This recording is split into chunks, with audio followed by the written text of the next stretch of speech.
welcome to another exciting episode of E&FtV's Bridging the Gap. And today I'm absolutely delighted to be joined by Colin Charles, Director of People and Culture at Cedar Hotels in the North. There Colin, we how are go. you? I'm all right. That was some entrance. That was some entrance there, Jason. Thank you. Thank you. A real good build up to the name. I hope that doesn't dip now. I hope that doesn't dip. Well, listen, you just be saying how busy you are. So I thank you so much for joining me. I mean, we spoke, I think it was last week or the week Yeah. before, Yeah. um, and your sort of energy on the project that you've got going at Cedar Court really came across. So this is one of those episodes where I've been super excited to get you on screen. Good. It's a good job that I've not come to Cedar Court and we're doing it live because I have a stinking cold. So if I have to cough or anything like that, I apologise. But yeah, it's so good to meet you. So how's your week going so far? Going really well. It's busy, but an exciting busy. We've just recently launched our new employee network, our culture ambassadors, and seeing that starting to come to life it always is the reason why you do it. So, it's been really good. It's been a fast-paced week, and yeah, and here we are already following our conversation of having this episode. So yeah, it's good. Well, listen, I like these days to start off with five quick fire questions Oh, to enable the okay. audience to get to know you. I Yeah. don't tell you these in advance because I like to put you on the spot. Um, but I have themed them around your hometown of Liverpool today. So they're fun, and I can't wait to get started. So Okay. yeah, let's hit it. Liverpool Tom. or Everton? Liverpool. Ooh, good lad. Perfect night out in Liverpool. Seal Street. Okay, brilliant. Yeah. I'll bear that in You, mind. yeah, you've got a little bit of mixture of everything. You've got some bars, you've got some nice places, or if you want something a little bit more different, Loch Lane. Brilliant. So it's been some time since I had a night out in Liverpool, but I've always enjoyed having a breakfast on the Albert Docks after a heavy night. That's been my Yes. favourite thing to do. Nice, Yeah, nice scenic. sea breeze as well. That'll wake you up. That'll wake you Yeah, up. this is it. This is it.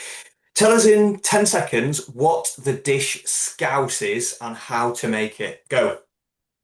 It's everything that's left in the cupboard in date. Throw it all in a pan with a little bit of vegetable stock, and it's made with a lot of love and a lot of heart by your nan or your mum. So meat and veg. It's a bit like corned beef hash. If you're not from Liverpool, that's what it probably sounds like. But if you're from Liverpool, that's Scouse. Best thing about Liverpool. The people, Ah, yeah, I'd the agree with that. people, T the tell people. us tell us a little known fact about the city.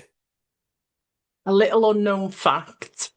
A little known or unknown fact. Let's Just tell me a fact that I tell may me. not know.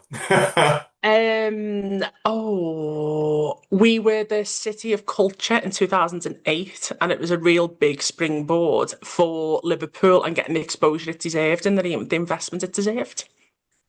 Fantastic. Good, A you've little bit survived of the five questions. I did Yeah. survive. I did. I feel like I can relax more now that they're out the way. And I did feel nervous when you said they were centered around Liverpool. That made me a bit, uh-oh, I don't want to be, I don't want to be disappoint the whole city.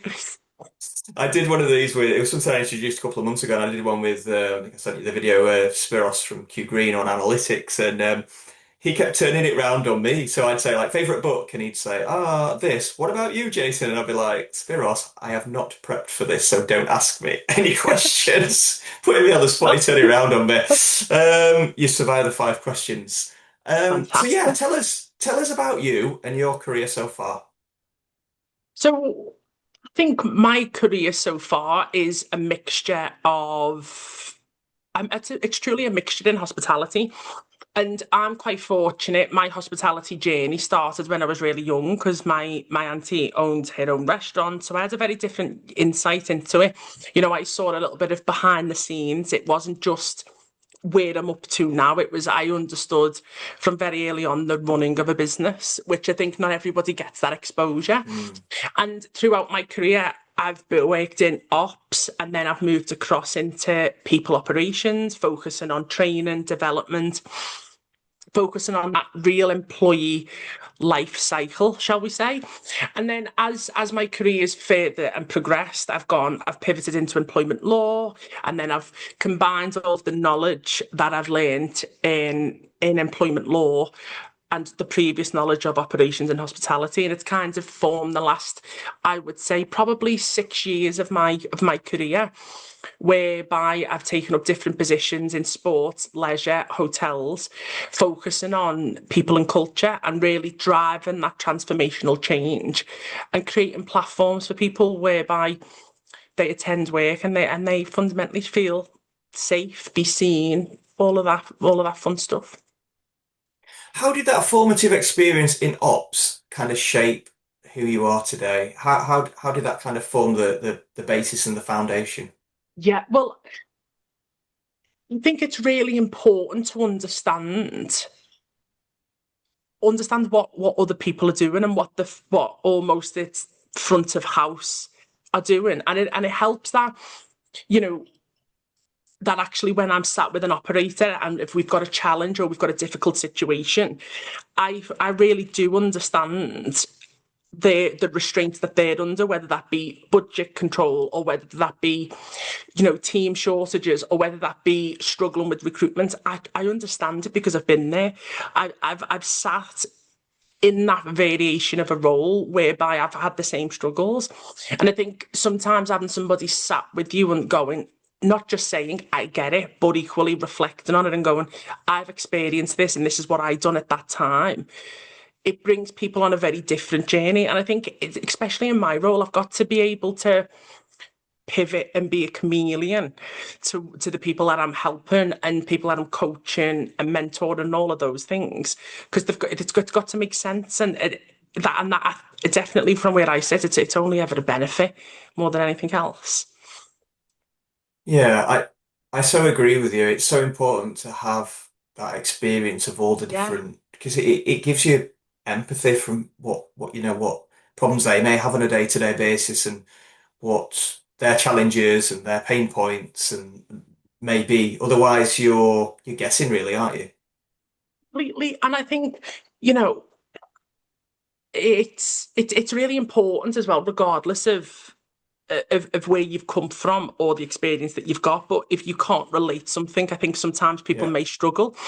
But when you know you've been there and you've done it, and like for example, I know a lot of the trying times that I've had as an operator, and some of the struggles of whether that be the team aren't trained correctly or certain standards weren't met, and then it impacted a guest feedback, and getting that feedback then as the manager, you go, oh God, how do I get around this? I think definitely part of what I need to be in my role is be that problem solver and that influencer and take them on that journey, because that's what people need. They need that reassurance as well. Everybody needs a little bit of reassurance. Yeah. No, absolutely. I know a couple of people at Cedar Yeah, Court Hotels, sorry, group of four. Um, I think you're a really good. You seem like a good team, a good gang, and I think you're a yeah, really good fit for this position. I know you've been only been in it 6 months or something like that. yeah, yeah. But for those that don't know, tell us a little bit about Cedar Court Hotels. Yes. So Cedar Court Hotels fundamentally provide proper Yorkshire hospitality. I know that's a bit controversial for a Scouser saying that, but we really do. You can come into any of our hotels and feel like you're home. And I think that's the beauty of it. We are an independent hotel company, but we've got all of the things that you would need. We've got a little bit of leisure, we've got a little bit of stay. We cover M&E. We literally do it all. So yeah, so we're small but mighty. I think that's definitely how I'd describe us. So, four hotels, what locations? So we've got one in Bradford, we've got Harrogate, Wakefield, and then we've also got Huddersfield as well. So Okay. so Northern Yorkshire. So, home from home, how do you, from a people and culture kind of, through a people and culture lens, should I say, how do you kind of make it a home from home?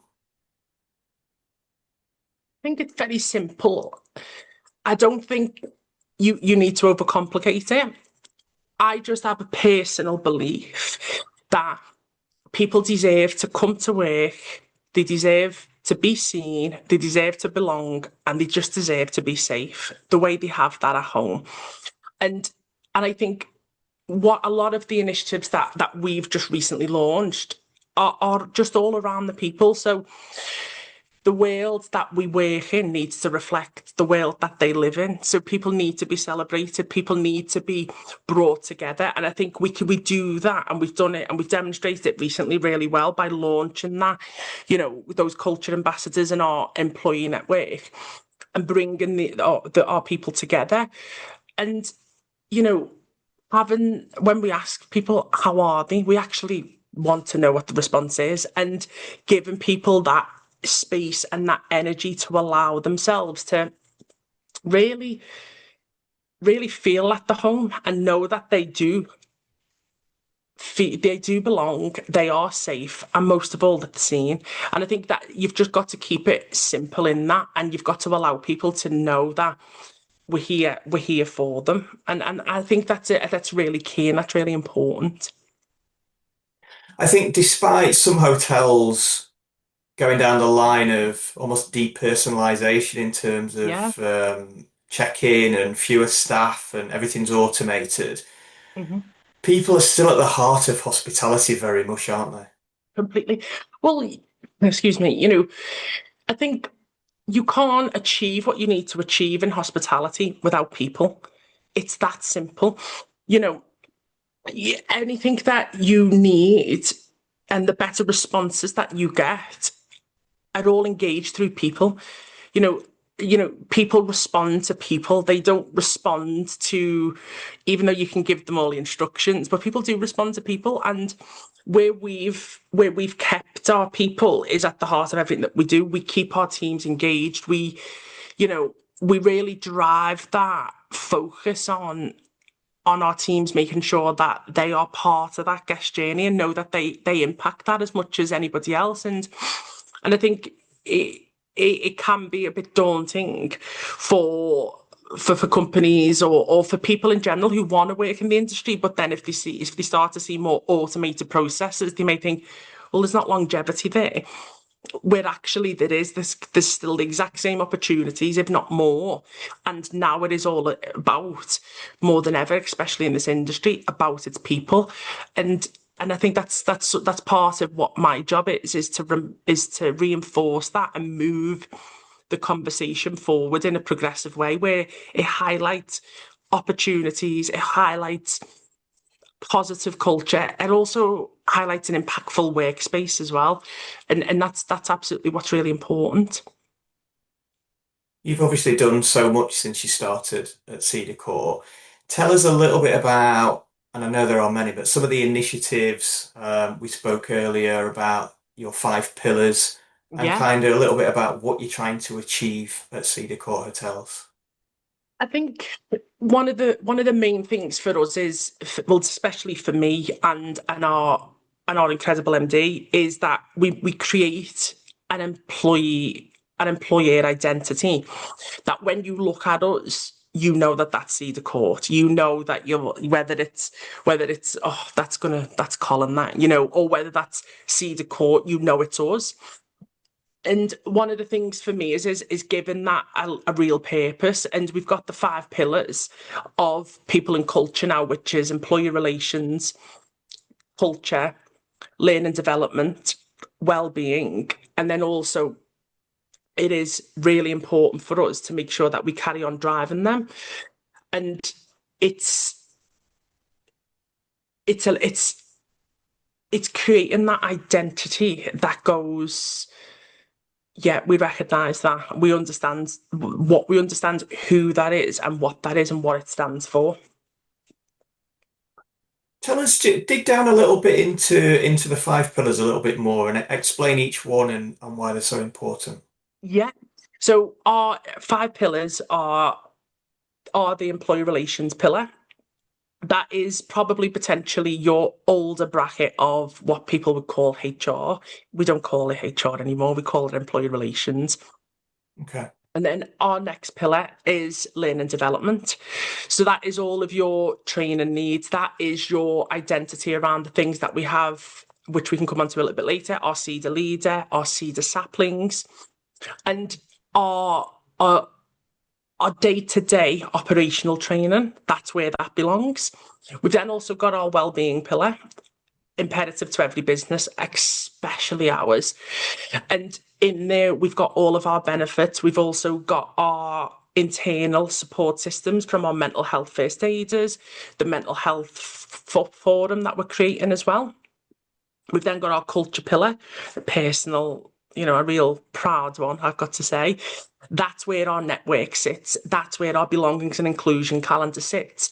There's more information about those, and especially about our culture summit, which we can come on to, but on my LinkedIn and on our LinkedIn page, it's an amazing to have a look at. Then we've got our talent pillar. So our talent pillar is the pillar that makes sure that we attract and we retain all of the amazing talented people that we want to that currently work for us, but also our future talent that we want to attract through our job adverts, etc. I think staff retention is so important these days, isn't Completely. it? Yeah, absolutely. And I think, you've got to really look at what you're doing internally and not just externally. And as we go on this journey that I'm currently on, and as we're moving forward with the business, we're always looking at ways.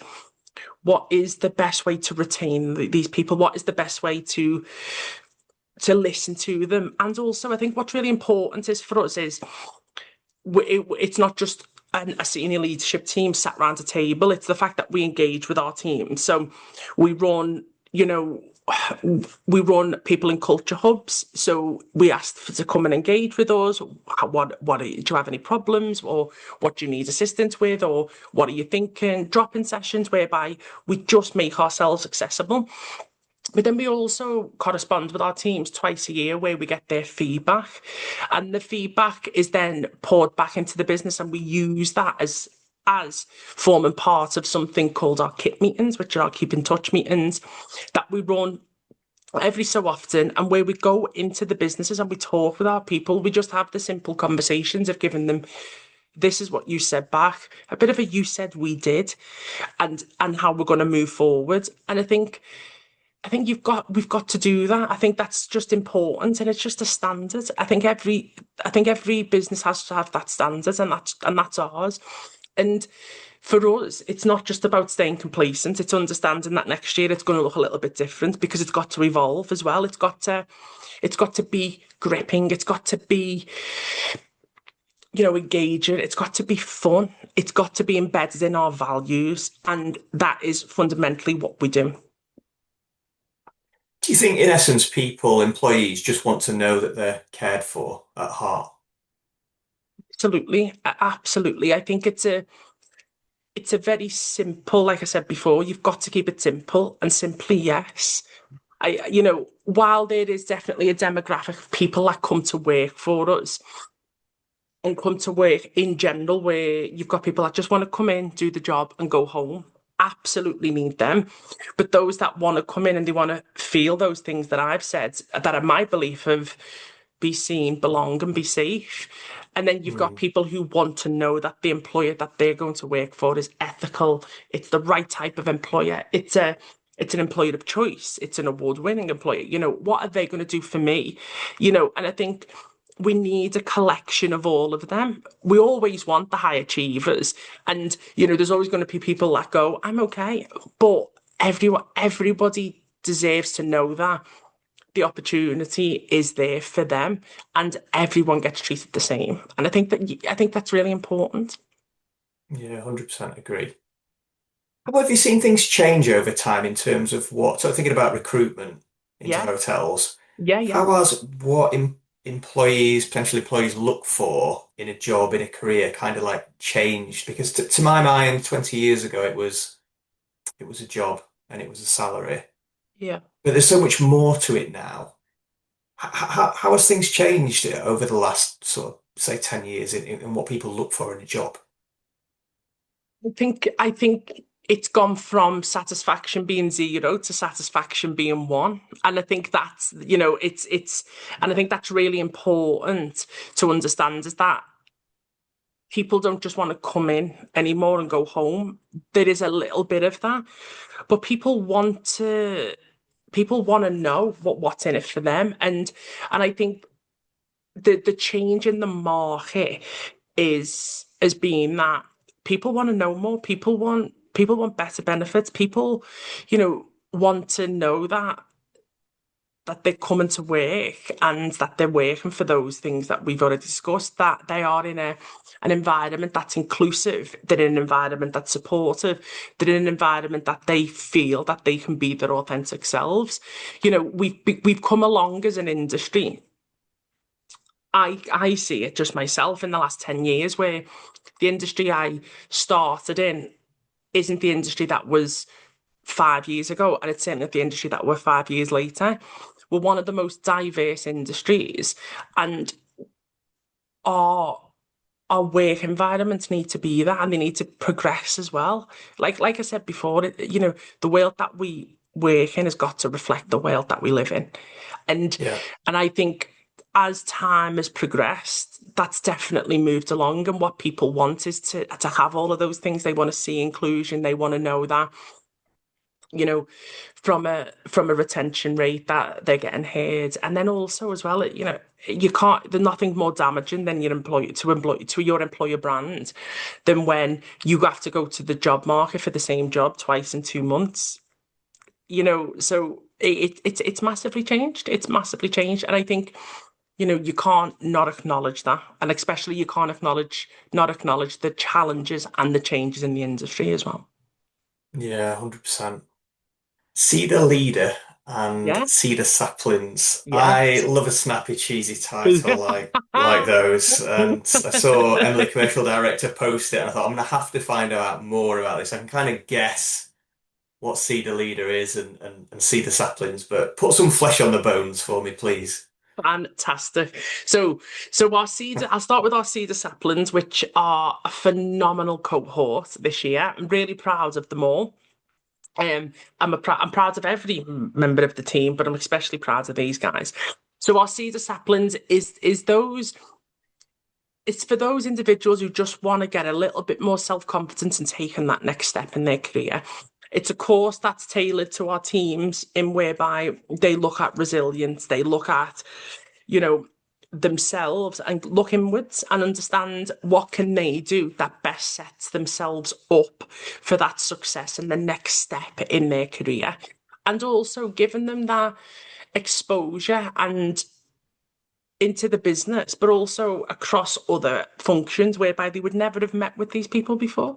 They would never have raised their own profile. They would never have potentially crossed paths other than maybe on an email. So it brings them together and it forms our next level, and it helps us establish that talent to then invest them back into the business. In sort of practical terms, what happens with a cedar saplings? Is this someone, for instance, that's maybe working in food and beverage as a food and beverage server, and they've expressed an interest into maybe going on to reception? You would put them on a almost like a trainee management sort of scheme. Is that kind of in essence what it is? Investing Yeah. in employee development. Yeah, it belongs to our learning development pillar of people and culture. And what it allows people to do is to gain that self-confidence in order for them to take the next step. And Okay. it allows people that are from all of those potential position, those starting positions, it allows them to gain that knowledge and also that self-confidence if the next opportunity comes up that they know that they can apply for it. And Okay. it's our cohort are mixed up with people from food and beverage. They're also mixed up with people from reservations. They're also mixed up with our teams that sit in the commercial hub as well. So it's a real diverse mixed group of people that potentially, like I said before, maybe wouldn't have shared the same space. How important is the development of soft skills in terms of your Cedar program, Cedar saplings? How much your kind of focus is on the building of soft skills? It's a primary focus. It is a primary focus of it. I think it's always about the person building upon the skills of that they've already got and bringing out the inner self-confidence and building up their awareness of themselves. And I think that's a massive starting point. If we can demonstrate someone that the confidence is there, that it's and that they are more than capable, and just that little positive reinforcement, well, the world's anyone's oyster then, isn't it, really? Yeah, no, absolutely. Absolutely. I think what you're doing is absolutely fantastic and you radiate an exuberance and an excitement about it, which I think is brilliant. Where's it going to go? What's the utopia here for Cedar Court Hotels and for you, Colin, in terms of what you're developing? think I think the utopia is building that distinctive employer brand. We've come such a long way in such a short space of time, and yet this is just the beginning. This is the exciting part of it.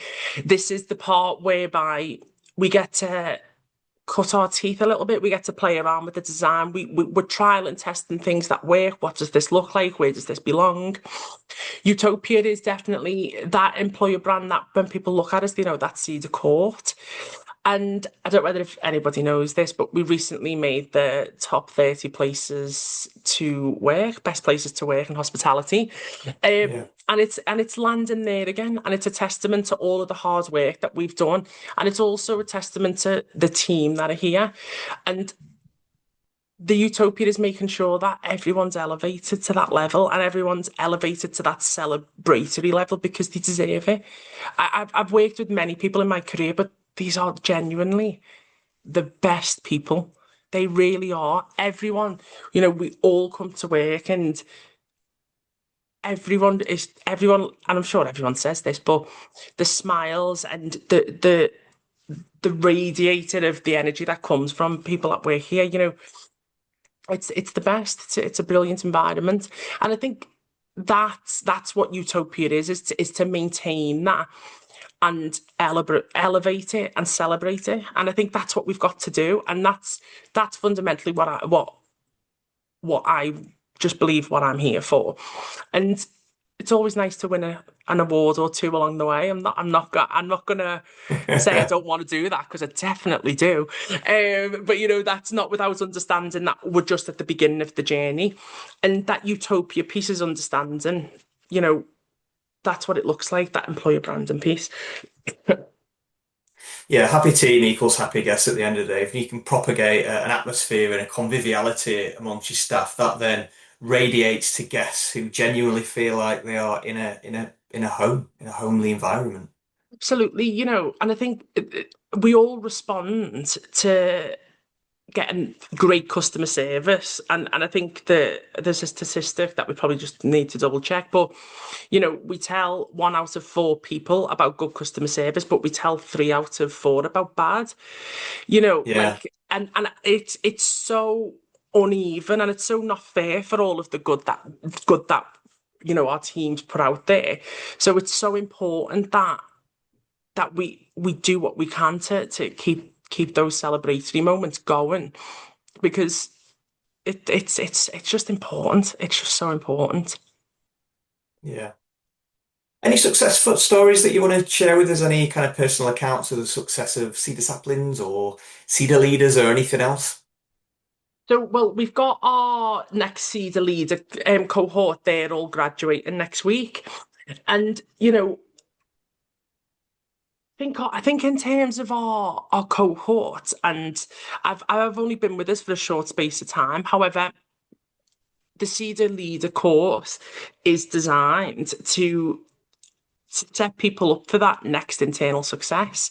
So we've had many people go through it. We've had many people internally, progress or pivot, and fundamentally it's achieving its goal of setting them up for their next success and retaining them. So yeah, so we've had many, and if I name one, I'll get called out by them all. But we've had many, and I'm just a bit like, we operate I operate a very open door policy, and I think I don't want to put the queue outside the door, but they're all amazing. They're all amazing. Have you got your one of your next general managers in there maybe somewhere? I think we have. I think we have, and I think it's so important in our industry that our next leaders are in amongst us. Our next leaders are the people that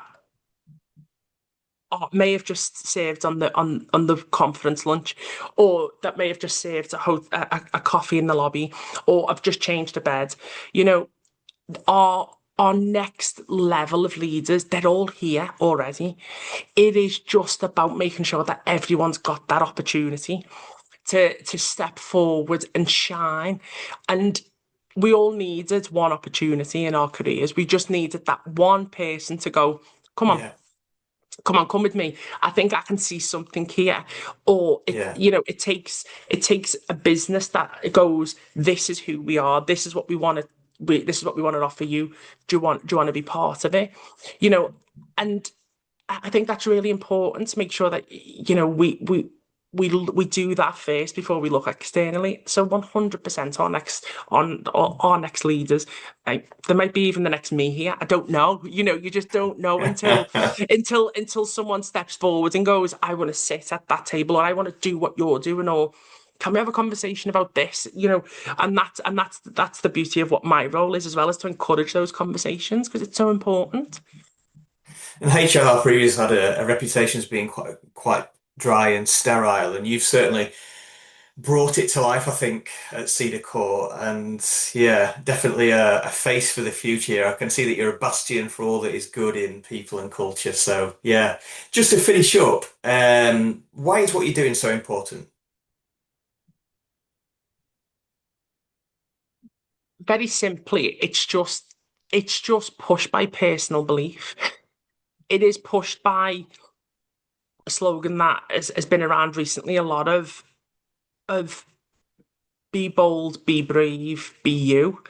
And I just I just fundamentally believe that it is my job to make sure that everyone's got that platform to be all of those things, and to make sure that I've got the right tools available for them to succeed. And it is just, like I said before, and I keep on referencing it, a personal belief. But it is true. It's just something that I believe in. And when you are met with the right people to have those conversations and engage in those type of conversations, that's what's really critical for its success.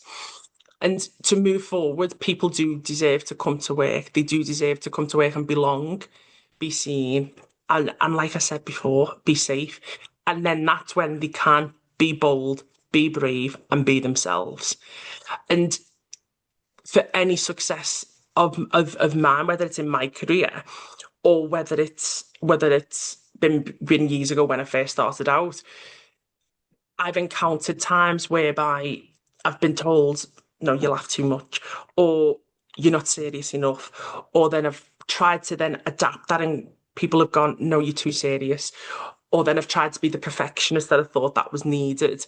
And then it's been a bit like, no, no, perfection doesn't exist. And you're like, yeah, I could have told you that myself before you told me to, I Yeah. need to strive for perfection. So if I can just create an environment that has those things where people can authentically be themselves and be successful, that's what's most important. And why it's so important is that people know that they do belong, no matter where they come from, and no matter what opportunity they think they've had this far. This is an opportunity for them.